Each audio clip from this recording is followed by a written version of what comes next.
In this video, I'm going to show you how to replace the liftgate struts in this Volkswagen Jetta wagon. Let's get into it.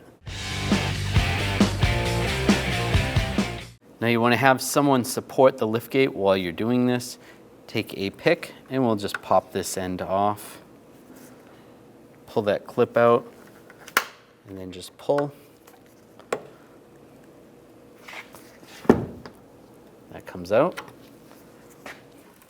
Now we're going to do the top one, same thing, just get the pick underneath and pry the clip out.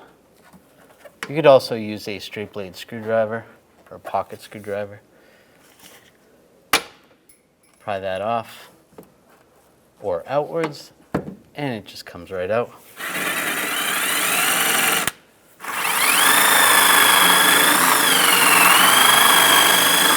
Now take the new strut and we're going to line this up and reinstall that same way it came off. And for the bottom, you might have to twist it a little bit. And push it up, lock that in place, and then you can do the same on the other side. When only the best will do, demand TRQ. The only company that lets you view before you do. TRQ is committed to offering the highest quality aftermarket auto parts that are engineered for peace of mind. Thanks for using and viewing with TRQ.